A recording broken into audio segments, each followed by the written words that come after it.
Well, I work with a fair number of particularly gay male couples where one partner is positive and one partner is negative. And you see some things in social media or in the gay media that, oh, well, that's not possible, or neg for neg, you know, these kinds of things. And I always look at that and I say, that's just not so. You know, you can have a good relationship where one partner is positive and one partner is negative. I'm that situation. I've been married to my husband since we were able to, originally in 2008, but we've been together since 2002, over 11 years now, and I'm positive he's negative. It is possible, and people think, well, how do you do that? You know, they question the inevitability of the negative partner being infected, but that's not true. There's ways, you can talk about this with your doctor. There's options. There's the obvious ones, like condoms, of course, and others like what we call treatment as prevention, meaning someone who's positive with an undetectable viral load is not very infectious medically, you know, but that's something that, you know, a couple might go to a doctor and talk about together.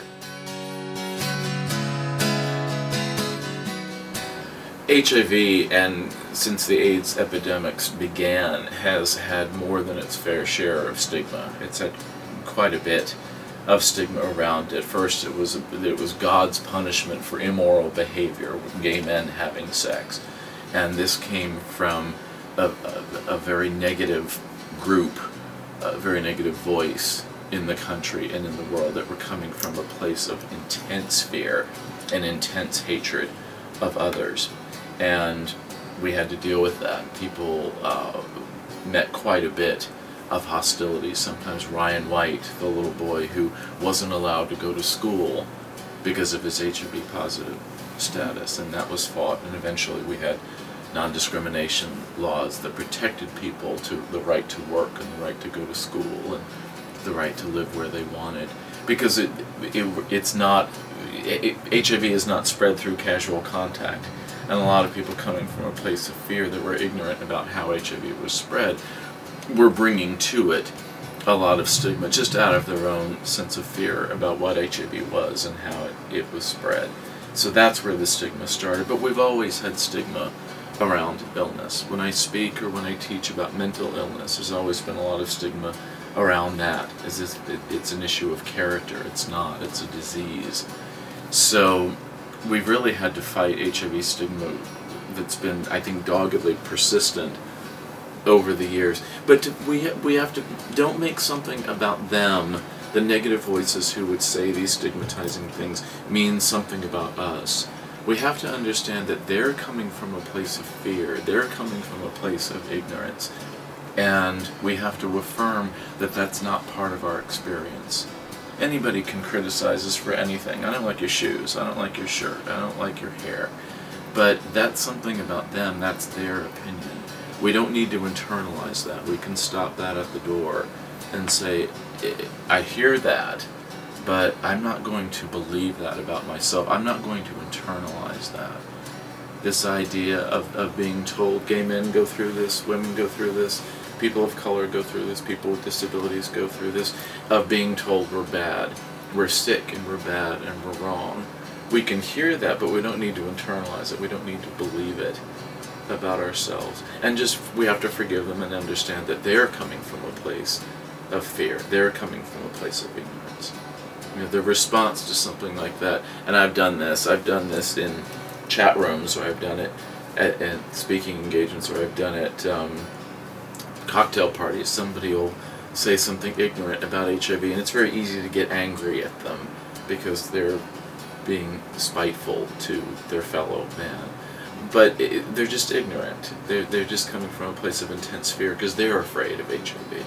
And if we treat it as just a statement of their fear, and we answer their fears, and we educate them on it, many times I've talked to somebody and they've been very hostile to people with HIV, and then I address their ignorance and I answer their questions patiently, and then we walk away from it with them saying, I didn't know that, I'm sorry.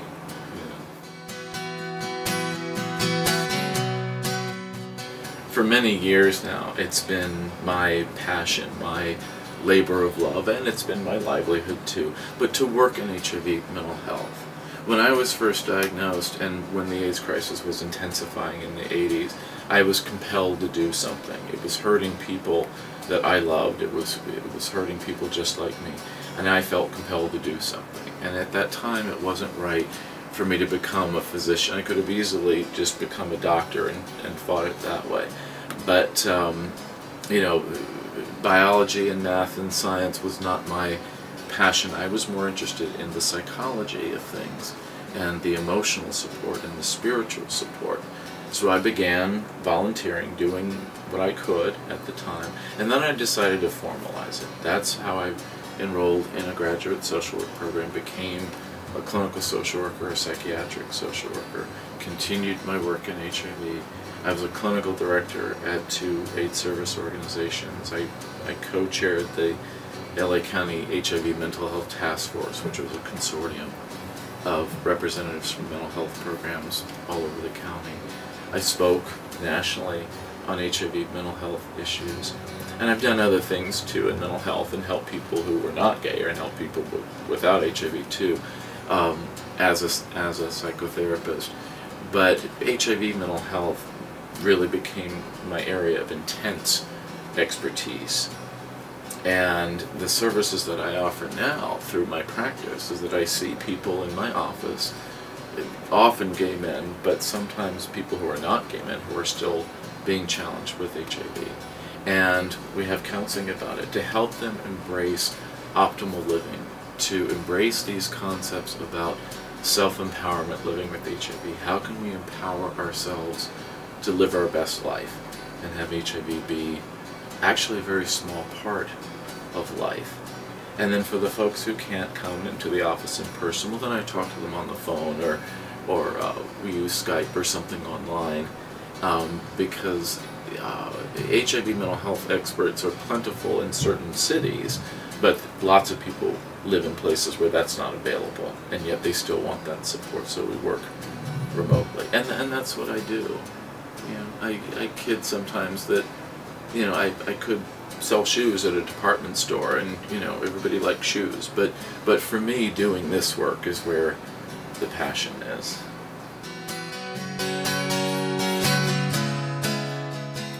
One of the resources that I credit that's helped me the most has been books, and one or two in particular. This book here, Louise Hay's flagship book, You Can Heal Your Life, has been particularly helpful to me. What I like about You Can Heal Your Life is that it's really a primer. It's about educating people about how to heal their body from the inside out. It's not a replacement for medicine. You have to have your medicine as well, but this is your spiritual medicine. And so it has a new cover now and a new edition, but You Can Heal Your Life by Louise Hay has been one of my favorite resources. And then over the years, as I counseled more people with HIV, and I counseled people who were homeless, and people who were mentally ill, and then people from all walks of life in my practice, those first 18 years of my practice helped me to develop my book, which is Self-Empowerment, Have the Life You Want, with the tagline, How to Close the Gap Between How Life Is and How You'd Like It to Be. We're always striving for that. We want things, or we have goals and dreams and ambitions and visions for our personal and professional self.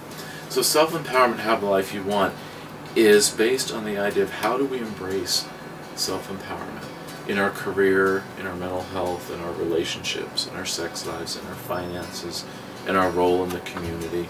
And it was largely inspired by the self-love concepts of Louise Hay, or another one I don't have now, but Jack Canfield's book, The Success Principles.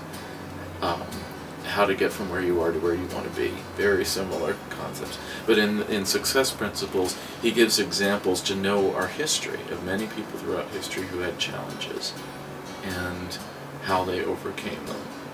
You know, so getting that support that we can use all of these different books and all these different resources that shows that we're not alone, that we can avail ourselves of help, and that's self-empowerment. When we avail ourselves of help, we're empowering ourselves to have a better life. I'm very grateful that you're visiting the ShrinkTube channel. If you like these videos, then subscribe, and more videos will come in the future. If you have comments, leave those below, and if you have questions for me that I can answer in a future video, leave them in the comments, and I'll try to address those in a future episode of ShrinkTube.